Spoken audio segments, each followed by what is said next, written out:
오늘 우리에게 주신 하나님의 말씀은 신약성경 야고보서 1장 19절부터 27절까지 말씀입니다. 허락하신 말씀을 봉독하겠습니다. 내 사랑하는 형제들아, 너희가 알지니 사람마다 듣기는 속히 하고 말하기는 더디하며 성내기도 더디하라. 사람이 성내는 것이 하나님의 의를 이루지 못함이라. 그러므로 모든 더러운 것과 넘치는 악을 내버리고 너희 영혼을 능히 구원할 바 마음에 심어진 말씀을 온유함으로 받으라. 너희는 말씀을 행하는 자가 되고 듣기만 하여 자신을 속이는 자가 되지 말라.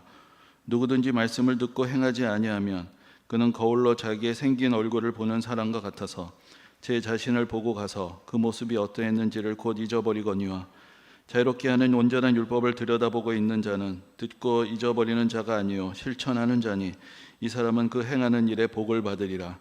누구든지 스스로 경건하되 생각하며 자기 혀를 재갈물리지 아니하고 자기 마음을 속이면 이 사람의 경건은 헛것이라. 하나님 아버지 앞에서 정결하고 더러움이 없는 경건은 곧 고아와 과부를 그 환난 중에 돌보고 또 자기를 지켜 세속에 물들지 아니하는 그것이니라. 아멘.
우리가 작년부터 계속 성경을 정리해 오면서 구약 성경을 작년에 마치고 올해 더 신약 성경을 이제 마태복음부터 시작해서 지난 시간에 히브리서까지 쭉 정리해 왔습니다. 근데 특별히 히브리서를 정리하면서 그 안에서 우리가 왜 성경을 읽어야 하느냐에 대한 교훈을 또 같이 찾아보았습니다.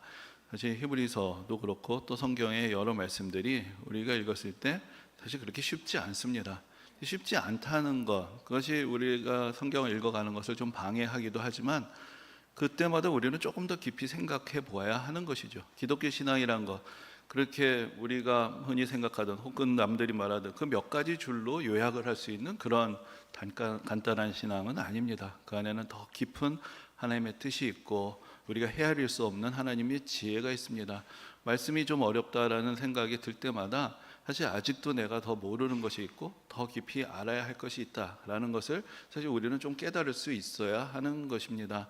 그리고 우리의 신앙이 그런 몇 가지 교리에 의해서 형성되는 것이 아니라 말씀을 깊이 붙들고 씨름하고 그 가운데서 더 인생의 모든 일들, 창세기부터 오늘날까지 모든 역사가 사실 이미 성경 안에 담겨 있고 앞으로 장차 이루어질 많은 일들에 대한 교훈들을 우리가 그 가운데서 발견할 수 있다는 것을 우리가 깨닫고 좀 더 겸손한 마음으로 말씀 안으로 더 깊이 들어갈 때 오히려 우리의 신앙은 더 견고한 뿌리를 얻게 되는 것입니다.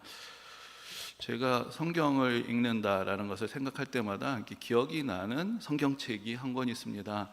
그건 제 친구의 성경책인데 뭐 그렇게 나이 들어서 최근에 본 것이 아니고 젊었을 때 우리 같이 대학생 시절에 그 친구의 집에 가게 되었는데 그 친구가 뭐 대학 진학할 때도 쉽지 않았고 여러 가지 좀 삶의 고민이 많았던 친구였습니다. 그런데 우리 같이 밤에 막 이야기를 하다가 자기 성경책을 보여주는 것입니다. 그런데 보통 이제 성경책이 이 정도 두께입니다. 근데 그 친구의 성경책은 두께가 이거보다 2배였습니다. 왜 2배였느냐? 성경을 읽다가 은혜 받아서 울고 성경을 읽다가 또 때로는 시험에 들어서 멀리하고 또 다시 붙들고 그 젊은이가 성경을 끼고 살고 밑줄 치고 울고 또 성경을 내놨다가 또 다시 붙들고 그러는 가운데 페이지 하나하나가 불어가지고 정말로 성경이 2배가 되어 있는 겁니다. 전 제가 그동안 보았던 성경 중에 가장 은혜로운 성경이었다고 생각이 듭니다. 그냥 쭉쭉 읽어가는 것만이 능사가 아니라 그 말씀과 씨름을 하고 그 말씀에 자기 삶을 담아가는 것이죠. 그 말씀이 우리를 살리게 된다라는 것을 우리가 그러면서 하나하나 경험을 하는 것입니다.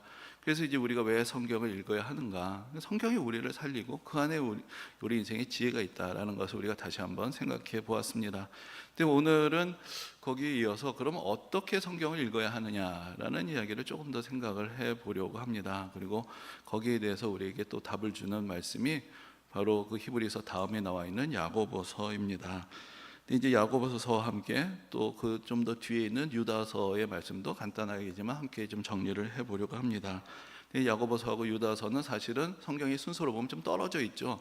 그래서 우리가 지금 성경의 순서대로 쭉 정리를 하기 때문에 거기에 이제 베드로 전후서 또 요한 1, 2, 3서가 있고 그 다음에 유다서가 있고 그 다음에 이제 요한계시록이 있습니다. 그런데 특별히 유다서에 대해서도 오늘 잠깐 같이 말씀을 드리는 이유는 이 야고보서의 저자하고 유다서의 저자 가운데 공통점이 있기 때문입니다. 무슨 공통점이 있을까요? 둘 다 예수님의 형제들이 기록한 복음서다라는 그런 공통점이 있습니다. 그래서 유다서를 보면 뭐 우리가 성경에 대해서 잘 모르면 가론 유다도 무슨 책을 썼나? 그럴 수가 있지만 유다라는 이름이 그 당시에 흔한 이름이었습니다. 그래서 또 다른 유다가 있는 것인데 또 야고보도 마찬가지입니다. 그다음 이 야고보라는 이름은 어디서 왔을까요? 우리가 구약 성경에 보면 제일 중요한 인물 중에 하나가 야곱이라는 사람입니다. 왜냐하면 야곱의 12아들에서 이스라엘의 12지파가 시작이 되었죠. 그러니까 이스라엘의 직접적인 조상과 같은 사람이기 때문에 그 야곱의 이름을 딴 이름들이 예수님 시대에도 많이 있었던 것입니다. 그래서 예수님의 제자가 모두 몇 명이죠? 큰 소리로 얘기하셔도 됩니다. 그리고 성경에 모두 뭐 하면은 대개 12이라고 하면 50% 이상 많습니다. 예수님의 제자도 12명, 이스라엘 지파도 12지파, 소선지서도 12권, 사사들도 12명. 뭐 일단 12이라고 하면 반은 먹고 들어간다. 뭐 그럴 수 있는데 아무튼 예수님의 제자가 12명인데 자, 누구일까요? 베드로, 안드레, 야고보. 여기 야고보 한 명 나오죠. 요한, 빌립, 바돌로메, 도마, 마테, 야고보 한 명 더 나옵니다. 다데오, 시몬, 가룟 유다. 그래서 예수님의 제자 중에도 야고보가 2명이 있습니다. 그래서 이 사람들을 구분해서 부를 때 한 사람은 아버지의 이름을 따서 세베대의 아들 야고보라고 부르고, 또 한 사람은 알페오의 아들 야고보라고 부릅니다. 그 당시 유대 사회는 우리 이름과 같이 이름, 성 이렇게 있지 않았습니다. 그냥 이름만 있는데 같은 이름을 가진 사람을 구분할 때 이렇게 누구의 아들이라고 하기도 하고, 아니면 예수님처럼 나사렛 예수 그 출신지를 붙이기도 하고, 그렇게 했던 관행이 있었던 것이죠. 이 세베대의 아들 야고보는 형제가 있었는데 그 사람이 바로 요한복음, 요한계시록을 쓴 사도 요한입니다. 그래서 요한과 야고보는 다 세베대의 아들로서 형제였습니다. 그리고 또 한 사람이 이제 알페오의 아들인 야고보인데, 이 세베대의 아들인 야고보는 사도행전에 보면은 예수님의 12제자 중에 처음으로 순교한 사람으로 기록이 되어 있습니다. 그러니까 이 야고보가 서신서를 쓰기는 어려웠겠죠. 그리고 또 한 사람 알페오의 아들 야고보는 그 예수님의 제자 중에 명단이 나온 후에는 사실 별다른 행적이 성경에 기록이 되어 있지 않습니다. 그런데 이제 우리가 사도행전을 읽어가고 또 바울 서신을 읽어가다 보면은 분명히 그 세베대 아들 야고보는 순교를 했는데도 또 자꾸 야고보라는 사람이 나옵니다. 근데 이 사람에게는 좀 설명이 붙어 있는데 주의 형제 야고보라는 이름이 붙어 있습니다. 그래서 예수님의 형제였던 야고보다 라고 불리는 또 다른 야고보가 있었던 것이죠. 그럼 예수님에게도 동생이 있었나? 그런 생각이 드실 수도 있을 것입니다. 그런데 우리가 복음서를 잘 읽어보면 거기에 예수님의 동생들의 명단이 나옵니다. 거기에 예수님에게는 4명의 동생들이 있었는데 야고보, 요셉, 유다, 시몬이라는 4명의 형제가 있었다라고 성경에 이미 기록이 되어 있습니다. 그 중에 한 사람이 바로 야고보였고, 또 한 사람이 유다였고, 이 2사람이 야고보서하고 유다서를 기록을 한 것입니다. 근데 이제 우리가 복음서를 읽어보면은 사실 예수님의 형제들, 가족들에 대한 묘사가 그렇게 긍정적이지 않습니다.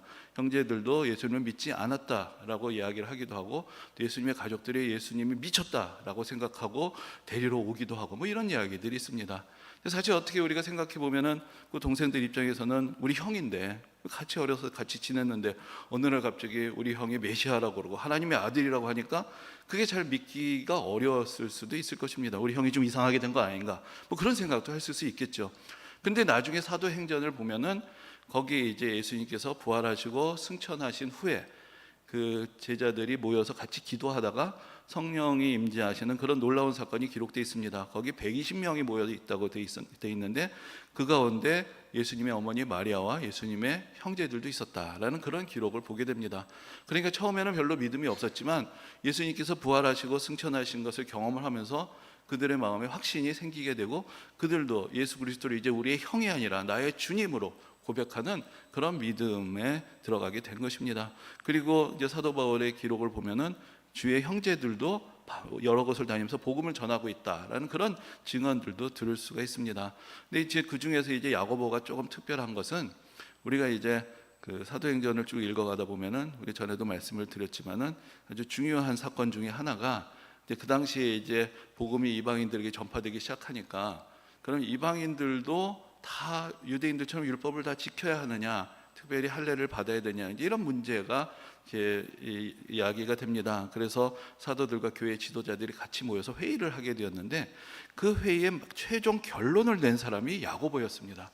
그러니까 이쪽 의견도 듣고 저쪽 의견도 듣고 그것을 종합하면서 결론을 내어서 온 교회가 따르게 되는 그 대목에 또 야고보가 등장을 합니다.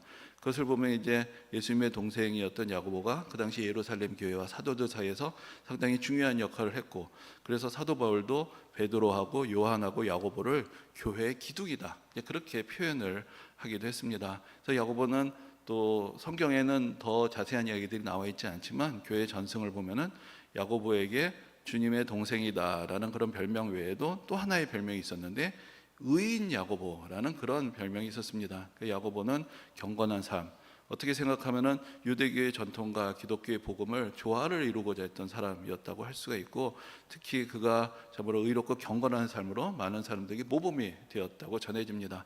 그리고 또한 열심히 기도하는 사람이어서 항상 성전에 나와서 기도에 힘썼기 때문에 그의 무릎이 낙타 무릎과 같았다. 그렇게도 전해집니다. 근데 이 사람이 이렇게 그리스도인이지만 또 그의 덕행과 경건한 삶으로 예수 믿지 않는 사람들에게조차도 많은 존경을 받게 됩니다. 그러니까 이제 교회에 내려오는 전설에 의하면, 이건 성경에 나오는 얘기는 아닙니다. 전설에 의하면은 그 당시 유대계 지도자들이 시기를 해가지고 야고보를 데리고 성전 꼭대기로 올라갑니다. 너 여기서 맨날 기도하는데 너 일로 올라와 봐라. 그래가지고는 거기서 예수님을 부인하라고 거기서 협박을 합니다. 그런데 야고보가 거기서 그 협박에 굴하지 않고 예수 그리스도는 우리의 주님이시고 부활하시고 승천하셔서 지금 하나님 우편에 계신다라고 선언을 하니까 이 사람들이 야고보를 성전 꼭대기에서 밀어 떨어뜨렸다는 것이죠. 그래서 야고보가 성전에서 떨어졌는데도 죽지 않고 거기서 계속 자기를 밀어뜨린 사람들을 위해서 용서해달라고 기도를 했다는 것입니다. 근데 그때 이제 사람들이 달려들어서 그 스데반이 순교했던 것처럼 돌을 던지고 나중에 어떤 사람이 긴 몽둥이를 가지고 와서 결국은 그 야고보가 순교를 하게 되었다라는 이야기가 전해집니다. 그래서 오늘 주보의 표지에 야고보의 순교에 대한 이거는 뭐 그 당시의 그림은 아니고 10세기쯤 그려진 그림인데 여기 이제 그러한 전설의 내용이 들어 있는 것이죠. 어떤 사람이 긴 몽둥이를 가지고 내려치려는 이 장면이 야고보가 어떻게 순교했는가에 대한 교회 성경 밖에 있는 교회 전승을 여기서 보여주고 있습니다. 그래서 이렇게 야고보는 특별히 거룩한 행실에 대해서 관심이 매우 많고 바로 예수님을 주님으로 믿고 따르는 것이 바로 삶을 온전하고 경건하게 하는 것이다. 이제 거기에 대한 삶의 모범을 보여주었던 사람이었습니다. 그래서 우리가 또한 야고보서의 내용을 보아도 이제 그러한 야고보의 평소의 삶의 모습들을 우리가 잘 느껴볼 수가 있습니다. 그런데 이제 우리가 야고보서나 유다서에 대해서 그 예수님의 동생들이었다라고 말씀을 드렸지만 사실 본문에서 이 사람들이 그것을 드러내질 않습니다. 오직 자기는 예수 그리스도의 종이라고만 얘기를 합니다. 자기가 행여나 자기가 예수님의 동생이다 그것을 드러내어서 뭔가 위세를 하고 싶은 생각이 전혀 없었고 나는 당신들과 똑같이 예수 그리스도를 믿고 따르고 섬기는 종이다 그런 입장에서 서신서를 쓰고 있는 것을 볼 수가 있습니다. 이제 야고보서의 첫머리를 보면은 그 수신자들을 흩어져 있는 12지파에게라고 이야기하는 것을 봅니다. 그럼 여기 흩어져 있는 12지파가 무엇을 말하는 것인가? 아까도 말씀드렸지만 12지파는 구약 성경에 나오는 것인데 그러면은 뭐 히브리서도 좀 그런 면이 있지만 이 야고보서도 그러면 유대인들에게 주는 글인가? 근데 우리가 내용을 잘 읽어보면은 꼭 그런 것만은 아닙니다. 그래서 여기서 이제 우리가 한 가지 알 수 있는 것이 있는데 우리가 이스라엘 백성들을 이스라엘 사람들 하나님의 백성이라고 구약 성경에서 부르지만 사실은 신약 시대의 그 백성의 개념이 확장이 되는 것이죠. 이제 이방인들도 예수 그리스도를 믿고 하나님의 자녀가 되고 하나님의 백성 안으로 들어오게 되는 것입니다. 그래서 구약 성경의 12지파에서 시작된 하나님의 백성이 모든 그리스도인을 다 포함하는 그런 개념으로 새롭게 정의가 되어서 사용이 됩니다. 그래서 사도 바울의 서신을 봐도 우리 조상들이 광야에서 뭐 이런 얘기를 합니다. 이방인들에게 그렇게 얘기를 합니다. 이 구약 성경에 나오는 사람들이 우리하고 남이 아니라 우리의 믿음으로 보면 우리의 조상들이다. 우리도 믿음 안에서 그들과 함께 하나님의 백성을 이루게 되었다. 그것을 이야기하고 있고 야고보서도 이제 그런 전제 안에서 이런 표현들을 쓰고 있는 것입니다. 그리고 그 당시에 교회가 박해가 있고 어려움이 있어서 성도들이 함께 모여 있다가도 결국은 흩어지게 되는 일들이 많았고 곳곳에서 다시 또 교회를 세우고 믿음의 생활을 하는 그런 성도들을 격려하고 그 바른 믿음의 삶을 지키게 하도록 이렇게 편지를 써서 권면을 하고 있는 것입니다. 근데 이제 야고보서에는 또 하나의 별명이 있는데 그것은 신약의 잠언이라는 별명입니다. 그러니까 잠언을 우리가 읽어보면은 어떤 복잡한 교리적인 내용이 나오는 것이 아니라 어떻게 하나님 앞에서 경건하게 살아가야 하느냐에 대한 그런 격언과 같은 말씀들이 많이 있는데 야고보서가 딱 그런 느낌을 주기 때문입니다. 그래서 로마서 같이 어떻게 하면 우리가 구원을 받느냐에 대한 그런 자세한 설명들이 있는 책이 아니라 우리가 성도로서 어떻게 살아가야 하느냐에 대한 구체적인 교훈을 주는 책이 또 야고보서가 됩니다. 근데 이제 그러면 야고보 사도가 그 책을 통해서 가장 강조하고 있는 것이 무엇인가? 바로 오늘 우리가 함께 보신 그 본문 가운데 그 말씀이 있습니다. 무엇보다도 이런 말씀을 듣게 됩니다. 너희는 말씀을 행하는 자가 되고 듣기만 하여 자신을 속이는 자가 되지 말라. 그 말씀을 들었으면 그 말씀대로 행하라 라는 것이 이제 야고보서에서 가장 중요한 교훈이라고 할 수가 있습니다. 그리고 오늘 본문에서 보는 것처럼 야고보는 이것을 거울에 이렇게 비유를 합니다. 우리가 거울을 봅니다. 거울을 보는 것은 뭔가 나에게 흠이 있는가, 어디 뭐 묻은 게 없는가, 옷매무새는 단정한가 확인을 하는 것이죠. 그럼 어떻게 됩니까? 보고 묻었으면 닦아야죠. 뭐가 삐뚤어진 것이 있으면 바로 잡아야죠. 근데 딱 보고 나서 뒤돌아서면 잊어버리고 가는 사람이 있다면 참 그것은 거울을 보는 의미가 없을 것입니다. 그러면 그것이 말씀을 읽는 이유가 무엇인가? 이제 그것에 대한 우리의 자세를 알려주는 것이죠. 말씀이라는 것은 일종의 우리의 거울과 같다. 그래서 말씀 속에서 여러 가지 직접적인 교훈들도 있고, 또 성경에 등장하는 여러 인물들의 삶을 통해서 우리는 좋은 본보기를 보기도 하고, 또 잘못된 본보기를 보면서 경계를 받기도 하는 것이죠. 그렇게 보고 은혜를 받았으면 돌아서서 그 말씀의 교훈대로 삶 속에서 실천을 해야 되는데, 읽고 은혜 받는 건 또 다른 것이고, 돌아서면 또 그거 다 잊어버리고 옛날 삶으로 돌아가게 된다면 이것이 얼마나 참 이상한 일이냐라는 것입니다. 그래서 야고보 사도는 우리가 성경을 읽을 때 이것을 우리의 거울로서, 그리고 우리 삶에 비춰보고 거기서 받은 교훈을 우리 삶에서 실천해야 되겠다라는 그런 마음가짐을 가지고 성경을 읽어야 된다, 그것을 우리에게 강조해 주고 있는 것입니다. 그래서 이렇게 말씀을 행하라라고 얘기를 하기 때문에 야고보서에는 신앙의 실천, 어떤 행함에 대한 강조가 많습니다. 그래서 이렇게까지 얘기를 합니다. 행함이 없는 믿음은 그 자체가 죽은 것이다. 이 이야기는 무슨 이야기냐? 나는 믿음은 있는데 아직 실천이 부족하다, 아니라는 겁니다. 믿음에 따른 실천이 없다면 그 믿음이 죽어 있는 것이다. 진정한 믿음이 그곳에 없다는 것이죠. 진정한 믿음이 있다면 거기서부터 거룩한 행실이 나오는 것인데, 그렇지 않으면서 나는 믿음은 있는데 행함이 없다라고 얘기해서는 안 된다, 그렇게까지 이야기를 하고 있는 것을 볼 수가 있습니다. 근데 이제 이런 말씀 때문에 종종 오해가 빚어지게 되기도 합니다. 우리가 성경 읽어갈 때 특히 로마서나 갈라디아서를 보면은, 앞에서도 잠깐 그런 말씀 드렸지만 사도 바울이 특별히 우리가 구원을 받는 것은 율법의 행위가 아니라 믿음이다, 이것을 강조하죠. 그래서 바울은 믿음을 강조하는데, 지금 또 야고보는 보면은 행함이 없으면 그 믿음은 아무것도 아니다, 뭐 이런 얘기를 하니까 이게 서로 간에 다른 이야기를 하는 것이 아니냐, 이제 그런 생각이 들게 되고 좀 혼란이 있게 되는 것입니다. 근데 사실은 바울이 13권의 서신서를 썼지만 거기 어느 단 한 구절에서도 당신 예수만 믿으면 무슨 짓을 해도 천국 간다, 이런 얘기는 한 적이 없습니다. 바울 스스로 뭐라고 얘기합니까? 나는 율법으로는 흠이 없었다, 그래도 안 되더라라는 것이죠. 그러니까 이것은 인간의 노력을 넘어서는 하나님의 은혜의 영역이라는 것을 분명하게 얘기를 합니다. 그리고 진실한 선행은 어디서 나오는 것이냐? 내가 각성해서 되는 것이 아니라 우리는 여전히 죄인입니다. 그러나 우리가 예수 그리스도를 믿고 하나님의 은혜로 의롭다함을 여기고 밤을 받고, 그리고 성령이 우리 가운데 임하셔서 우리로 하여금 예수 그리스도와 연합을 하게 한다는 것입니다. 그래서 예수 그리스도께서 우리 안에 거하시고 우리가 예수 그리스도 안에 거하게 될 때 거기서부터 예수 그리스도를 닮아가는 그런 선한 삶이 나오게 되는 것이다. 그러니까 선한 삶이 없어도 된다가 아니라 어떻게 그런 삶에 이룰 수 있느냐? 바로 우리가 예수 그리스도와 연합함으로, 우리가 예수 그리스도 안에 있음으로, 예수 그리스도 우리의 마음에 모심으로 시작되는 것이지, 그것이 율법을 지킴으로 이루어지는 것이 아니다, 그 이야기를 하려고 했던 것이죠. 특별히 이제 선교적인 의미가 있는데, 그 당시에 이제 많은 유대인들, 또 유대인이었다가 그리스도인이 된 사람들 중에 앞에서도 말씀드렸지만 이방인들도 다 율법을 지켜야 된다, 이방인들도 다 할례를 받아야 된다, 그리고 우리도 지금 이상하게 생각한 여러 가지 정결 규정들, 뭐를 먹어야 된다, 말아야 된다, 이런 것들까지 유대인처럼 다 지켜야 된다, 이런 얘기를 하는 사람들이 있었습니다. 그러다 보니까 이방인들이 예수 믿기가 힘든 거죠. 예수 믿으려면은 다 큰 성인이 갑자기 할례를 받아야 되고 뭐 이상한 그런 가르침들을 다 따라야 된다고 생각하니까 예수 그리스도의 십자가의 능력이 어디로 사라진 것 같고, 예수 그리스도의 십자가의 권능이 우리를 구원하는 줄 알았더니 그 세세한 율법이 우리를 가로막고 있다는 데서 이방인들이 교회를 떠나게 되는 것입니다. 그래서 바울은 그게 아니라 예수 그리스도의 십자가로 우리가 구원을 받는 것이고 모든 선한 행실은 거기서부터 뒤따르는 것이다, 이제 그것을 강조했던 것이죠. 그런 면에서 보면 야고보도 그렇게 다르지 않습니다. 야고보도 분명히 구원에 이르는 믿음이라는 이야기를 합니다. 믿음이 우리를 구원에 이르게 하는데 그 믿음이 진짜면 거기서 선한 행실이 나온다라는 것이죠.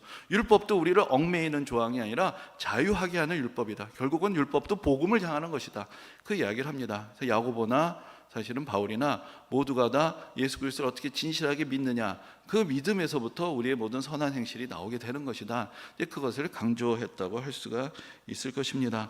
근데 이제 그래서 이제 야고보서를 보면은 여러 가지 구체적인 그 당시 초대교회 상황을 우리가 좀 배워보게 되고, 거기서 이제 어떠한 그 교훈을 주고 있는가를 우리가 하나하나 깨닫고 거기에 이제 상당히 포괄적인 우리 신앙에 대한 교훈들이 담겨 있는 것을 볼 수가 있습니다. 근데 이제 먼저 야고보서의 앞부분을 보면 시련에 대한 얘기가 나옵니다. 여러분, 그 당시 예수 믿는다는 것은 내 소원을 이룰 수 있는 방법이 전혀 될 수가 없었습니다. 예수를 믿는 순간에 오히려 이 세상에서 많은 것을 포기해야 하고 시련과 고난의 삶으로 들어가는 것을 의미했습니다. 처음에는 은혜가 있으니까 그것을 다 견뎠겠죠. 근데 시간이 지나다 보면 거기에 대해서 낙심하고 힘겨워하는 사람들이 나타납니다. 그런데 야고보 사도는 거기서 우리에게 필요한 것은 인내라고 이야기를 합니다. 이 모든 것들을 견뎌나가는 인내가 우리를 더 성숙시키고 더 온전한 신앙에 이르게 한다라는 것을 통해서 고난 가운데 있는 성도들에게 주는 권면의 말씀이 그 가운데 있는 것입니다. 그래서 이제 초대교회 성도들이 그런 어려운 상황 가운데서 믿음 생활을 했다는 것을 여기서 알 수가 있습니다. 근데 이제 그런 어려움만 있었던 것은 아니고 어떻게 생각하면 조금 더 현실적인 이야기들도 나옵니다. 이제 가장 좀 신랄하게 이야기하고 있는 대목은 이런 것입니다. 제가 이렇게 설교하다 보면 그런 생각 드는데, 우리 지금 다 읽고 말씀을 듣는 걸로 돼 있는데 마치 처음 듣는 얘기처럼 너무 진지하게 들으셔가지고 제가 약간 당황스러운데, 다 읽으신 거죠, 그렇죠? 근데 아무튼 이제 다시 이어가면은 이제 그런 얘기가 나옵니다. 어떤 사람이 교회에 들어옵니다. 세 가족이 왔어요. 그러나 화려한 옷을 입고 정말 그 사람의 경제적인 부와 사회적인 지위를 다 드러내는 그런 옷을 입고 들어옵니다. 그래서 사람들이 와서 앞다퉈서 환영하고 여기 앉으세요, 저기 앉으세요. 아이고 정말 좋은 분이 우리 교회에 오셨네. 근데 그 옆에 남루한 행색을 하고 참 여러 가지로 힘든 삶을 사는 분이 들어옵니다. 관심이 없어요. 어디 앉았든 어디 안 앉았든 별로 관심 없이 그 장면을 그대로 묘사를 하고 있습니다. 그 이야기는 달리 말하자면 초대교회에서도 그런 일들이 있었다는 것이죠. 초대교회가 늘 유무상통하면서 서로 사랑하기만 하는 그런 공동체는 아니었다는 것입니다. 근데 이제 그 모습이 주는 사실 또 다른 의미도 있습니다. 왜냐하면은 제가 예전에 한번 초대교회에 대해서 연구하고 설명하는 이제 글을 본 적이 있는데 거기에 이렇게 얘기합니다. 초대교회 공동체의 특징이 없다는 것이다. 이게 무슨 이야기냐면은, 자, 그 당시 로마 사회에는 상당히 신분제에 기반을 한 사회였습니다. 노예들이 모이는 모임 있습니다. 귀족들이 모이는 모임 있습니다. 남자들끼리 모이는 모임 있습니다. 여자들끼리 모이는 모임 있습니다. 유대인들끼리 모이는 모임 있습니다. 또 여러 이방인들이 자기 민족대로 서로 모여서 친교하는 모임 있습니다. 그런데 이 모든 사람들이 다 모여서 교제하는 모임은 교회밖에 없었습니다. 그러니까 사람들이 교회를 보니까 종잡을 수가 없어요. 여기가 사회적으로 좀 잘 나가는 사람들 모임인가? 아니에요. 그러면 어려운 사람들만 모인 거냐? 그것도 아니에요. 여자들만 모인 거냐? 그것도 아니에요. 유대인들만 모인 거냐? 그것도 아니에요. 그럼 뭐지? 이 모임은 특징이 없어요. 그게 특징이 없다는 말의 의미가 되는 것입니다. 근데 딱 한 가지 공통점이 있었는데, 모이면 사람들이 다 예수 하더라. 그리스도 하더라. 그래서 이제 이 사람들을 부르는 명칭으로 처음 드러난 것이 그리스도인이라는 말입니다. 이것이 그렇게 꼭 좋은 얘기로만 나온 것은 아니에요. 모이면 뭔지 모르는 종잡을 수 없는 사람들이 다 모여 있는데 같이 모여서 다 그리스도 하더라. 그래서 쟤네들은 그리스도인이다라고 밖에 부를 수가 없었던 것입니다. 근데 그러다 보니까 사회에서 밖에서는 좀처럼 서로 어울리지 못했던 사람들이 만나게 되고 새로운 공동체가 이루어졌죠. 누군가 사회적인 지위가 높은 사람이 대접을 받으려고 행차하신 것이 아니라 똑같은 교인으로 같이 앉아있는 그런 모임이라는 건 본 적이 없단 말이죠.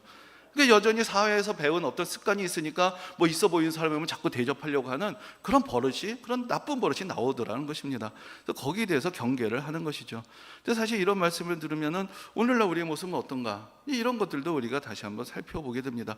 우리도 혹시 그러고 있는 것은 아닌가? 뭔가 사회적으로 좀 있어 보이는 사람이 들어오면은 새가족이라고 환영하고, 좀 어려운 분이 교회에 들어오면 이 사람은 그냥 구제의 대상이라고 생각하고 우리의 어떤 성도로서 받아들이지 않는 그런 모습이 우리 가운데도 있는 것은 아닌가?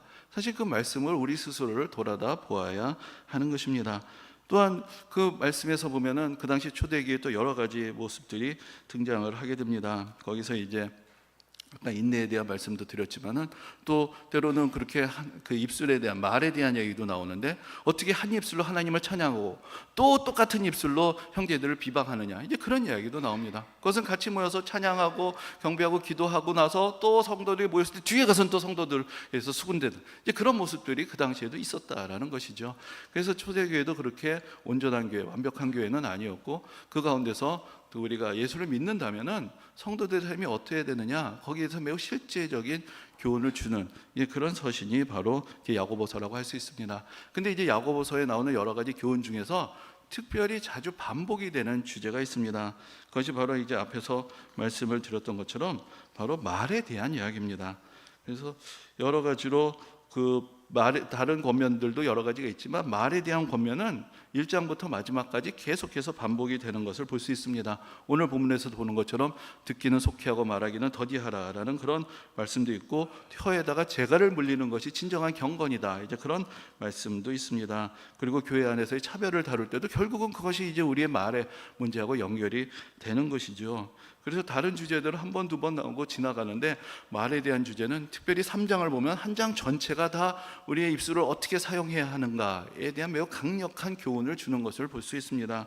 그럼 왜 이렇게까지 말에 대해서 거듭 이야기를 하는 것이냐? 우리가 앞에서 그런 얘기를 드렸습니다. 이 야고보 사도는 신앙을 실천하는 데 많은 관심이 있다. 근데 여러분, 우리가 믿음의 실천이라고 하면 어떤 봉사도 생각하고 구제도 생각하고 선교도 생각하고 여러 가지 헌신을 생각할 수가 있습니다. 그런데 우리 모두가 다 그렇게 하기도 어렵고, 내가 봉사를 한다고 해서도 맨날 하는 것은 아니죠. 그런데 말은 맨날 합니다. 말은 뭐 하루에도 수백 마디의 말을 우리가 하고 살아가고 있죠. 근데 말이 무엇일까요? 자기 마음이 드러나는 순간이죠. 내가 무슨 생각을 하고 내 마음속에 무엇을 간직하고 있는지가 사실은 다 말로 드러나게 되는 것입니다. 그러니까 말이야말로 신앙의 첫 번째 실천이다. 그것을 우리에게 가르쳐 주는 것이고, 누구도 예외가 없는 것입니다.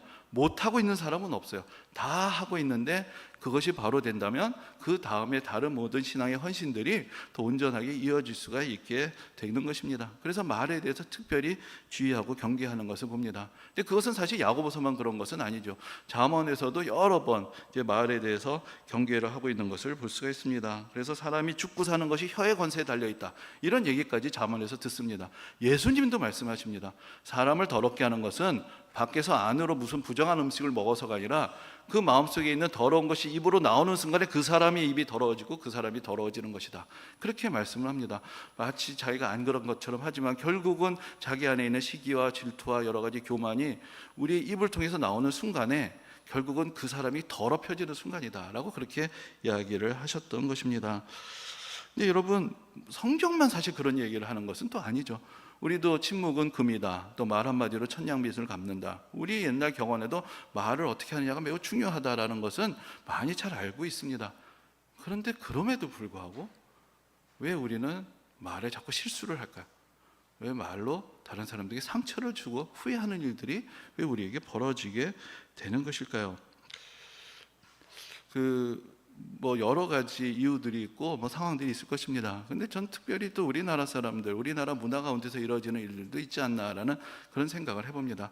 제가 얼마 전에 어떤 그 유튜브 영상을 하나 보다가 듣게 된 이야기인데, 이제 한국어를 전공한 어느 미국의 언어학자가 올린 건데, 그런 질문을 합니다. 한국 사람들이 더 둘러서 말하기를 잘할까요? 미국 사람이 더 돌려서 말하기를 잘할까요? 이렇게 얘기를 합니다. 여러분도 어떻게 생각하십니까? 한국 사람이 더 돌려 말하는지 미국 사람이 더 돌려 말하는지. 그런데 저는 미국 사람이 돌려 말하는 거 별로 들어본 적이 없어서 뭐 제가 판단할 수는 없는데, 그분, 미국 사람이면서 한국어를 전공한 그분의 이야기입니다. 뭐라고 얘기하냐면은, 한국 사람들은 자기의 감정에 대해서는 직설적이지 않다는 것이에요. 좋아도 그렇게 좋은 티를 안 내고, 뭐 기분 나빠도 그렇게 기분 나쁘지 않고, 그냥 다 괜찮다고 얘기를 하고 별로 직접적인 얘기를 잘 안 한답니다. 그런데 남에 대해서 참견을 할 때는 직설적으로 얘기를 한다는 거죠. 그런데 미국 사람들은 자기의 감정을 얘기할 때는 상당히 직접적이란 거예요. 나 기분 좋다, 나쁘다, 뭐 자기 감정에 대해서 상당히 솔직하게 얘기를 하고, 특별히 어떤 좋은 감정 같은 건 과장스럽게까지 얘기를 한다는 것이죠. 근데 남에 대해서 이야기할 때는 돌려 말한다는 것입니다. 그런 차이가 있다. 근데 제가 아까 미국 사람하고 얘기를 많이 안 해봐서 잘 모르겠는데, 일리가 있는 얘기다라는 그런 생각을 좀 하게 됐습니다. 여러분, 우리나라는 말은 말의 구조 자체가 위아래에 되게 민감하게 되죠. 근데 내가 존댓말을 써야 되는 입장이 되면은 말을 상당히 삼가하게 됩니다. 그런데 친한 사람이라고 생각하고 말을 놓는 순간 말에 대한 경계심도 놓아버리게 되는, 그런 경우가 있는 것이죠. 나하고 가깝거나 아니면 내가 더 위에 있다고 생각하게 되면은 그 전에 가지고 있었던 경계심이 상당히 사라지게 됩니다. 여러분, 아무리 나는 뭐 다 솔직해, 나는 다 있는 대로 얘기하지만 내 앞에 대통령이 있다, 뭔가 더 높은 사람이 있다면 다 말 한마디 한마디 신경을 쓸 것입니다. 그런데 나보다 아주 친하거나 뭐 내가 생각하기에 허물이 없는 사이라고 하면은 오히려 거기서 나의 허물이 생겨나게 되는, 말에 실수를 하게 되는, 그 경계심이 풀어지게 되는 이제 그런 경험들을 또 우리는 많이 하게 되는 것이 아니겠습니까? 그래서 이제 사실은 그런 서열에 의해서 어느 정도 관계가 설정이 되면은 자기도 모르게 말들이 쉽게 나옵니다. 좋게 시작하면 충고로 시작했던 것이 그것이 간섭이 되고 잔소리가 되고, 그러면서 이제 말이 위에서 아래로 자꾸 흐르게 되는 것이죠. 근데 그 야고보서에서 3장에 보면은 야고보 사도가 이런 얘기를 합니다. 너희는 선생된 우리가 더 많이 심판받을 줄 알고 많이 선생이 되지 말라. 근데 이 선생이 되지 말라는 것은 직업적으로 뭐 교사를 말하거나 뭐 교회 학교에서 선생으로 봉사하지 말라는 얘기가 아닙니다.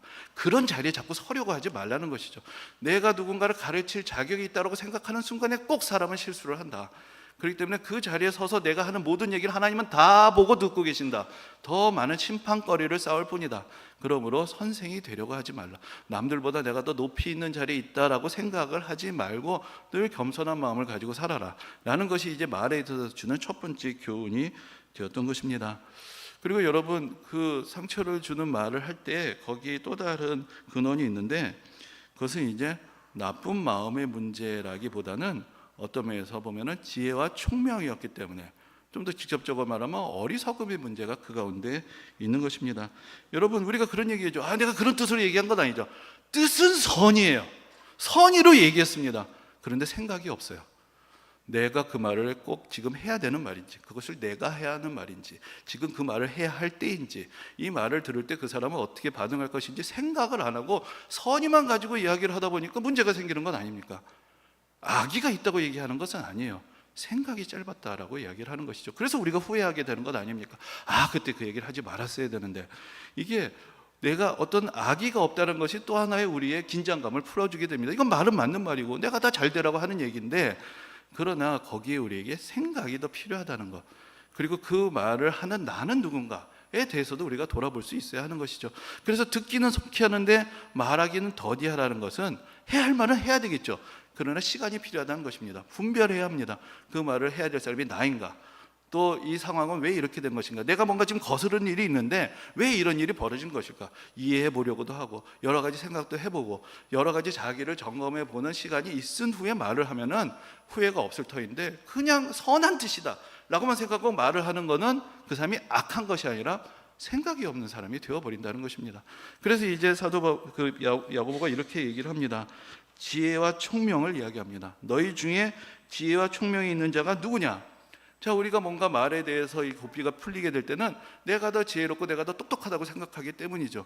그런데 야고보가 이렇게 얘기합니다. 정말로 당신이 지혜롭고 총명하다면 행실을 통해서 지혜의 온유함을 보이라 라고 얘기합니다. 정말로 지혜로운 사람은 온유하게 삶의 모범을 보일 수 있는 사람이라는 것입니다. 내가 직접적으로 내가 따박따박 얘기를 해야 된다라는 사람은 조금 더 생각을 해보라는 것이죠. 내가 정말 지혜가 있으면 말로 지혜롭다는 거 드러내려고 하지 말고 그 지혜에 온유함을 더하고 그것을 선한 행실로 경험을 시키면 사람들이 감화를 받게 되고 자기의 부족함을 깨닫게 되고 변화가 일어나게 된다는 것입니다. 그래서 이런 이야기도 합니다. 결국은 화평하게 하는 자는 화평을 통해서 의의 열매를 맺게 된다라고 이야기를 합니다. 근데 우리는 의라는 건 옳고 그른 것이잖아요. 그거를 얘기하면 화평이 깨지죠. 그냥 좋게만 지나면 어떻게 옳고 그른 걸 가릴 수가 있습니까? 근데 오히려 야고보는 이렇게 얘기합니다. 화평이 의의 열매를 가져온다. 여러분, 여기 나는 잔소리 듣는 것이 너무나 즐거워하는 분 계십니까? 아무도 없죠. 그럼 그 쓸데없는 잔소리를 왜 할까요? 남이 나한테 잔소리하면 난 안 듣잖아요. 한두 마디 잔소리한다고 나도 고집인데 그대로 합니까? 근데 그 잔소리 우리는 왜 하는 걸까요? 나는 안 들으면서. 그렇죠? 그러니까 우리가 생각해야 될 때 내가 지적을 하면 바뀌고 의가 이루어질 수가 있지만 그렇지 않은 경우가 더 많은 것이죠.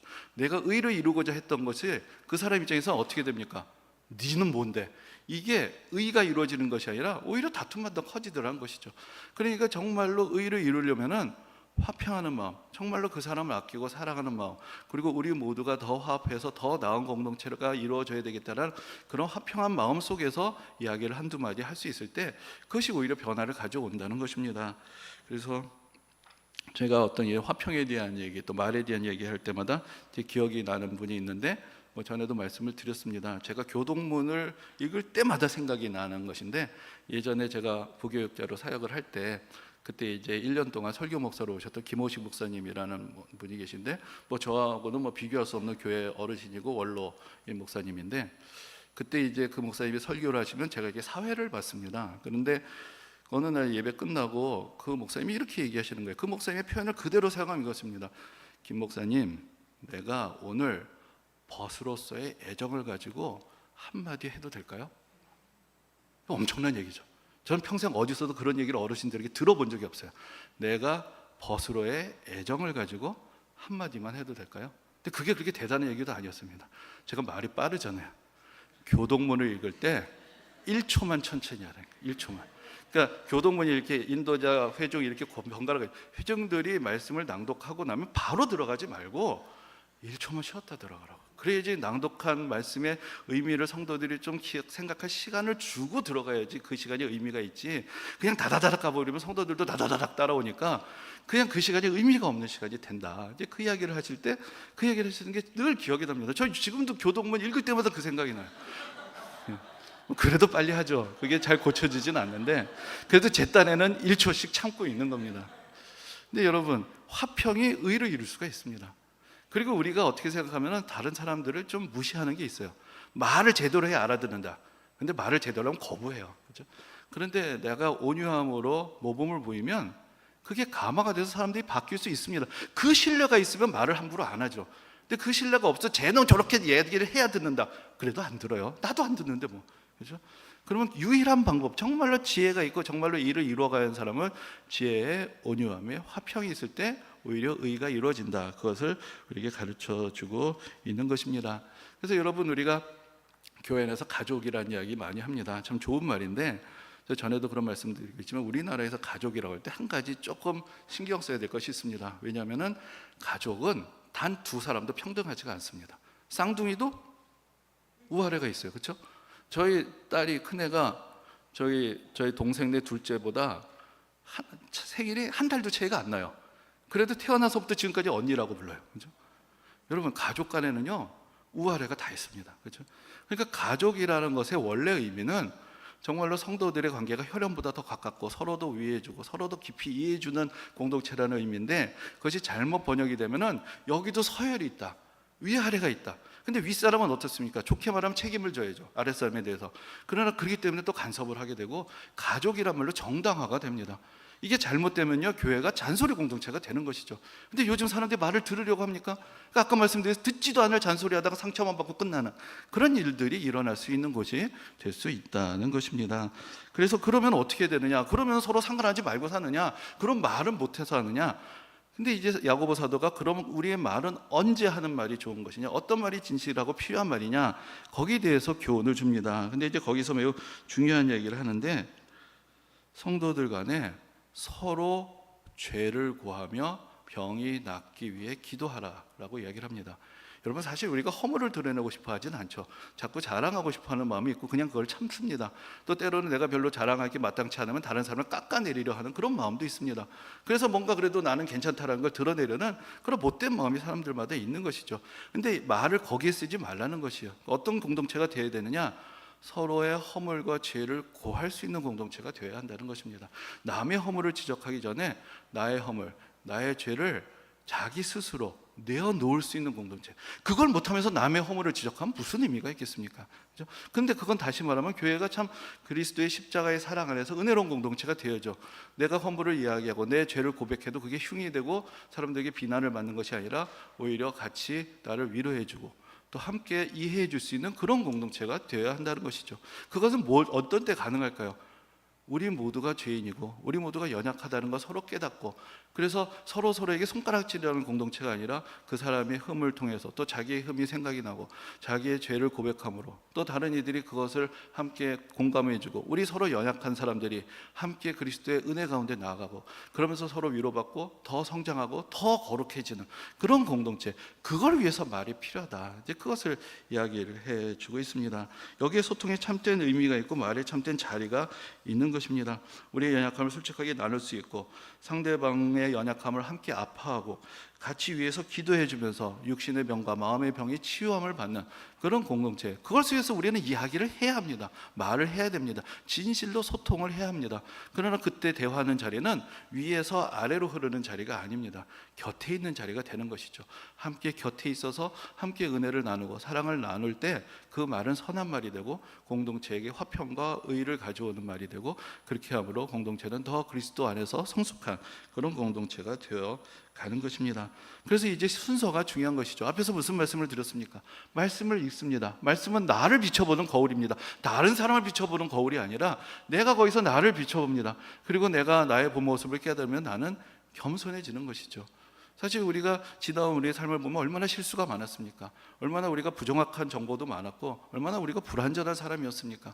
말씀을 통해서 내가 죄인이고 내가 연약한 것을 깨달은 사람이 어떻게 다른 사람에게 함부로 말을 할 수 있을까요? 우리가 다른 사람의 흠을 봅니다. 사실은 거울 앞에 서 있는 내가 죄인인 것처럼 또 다른 죄인의 모습을 우리가 다른 사람들에게 볼 수가 있죠. 그럼 어떻게 해야 됩니까? 우리가 서로를 긍휼히 여기고 함께 은혜가 필요한 삶인 걸 알고 서로 기도해 주면서 서로 함께 온전해지는 그런 공동체, 그것이 바로 선한 공동체가 되고 하나님께서 기뻐하시는 공동체, 우리의 말에 진정한 힘이 생기는 그런 공동체가 되지 않겠습니까?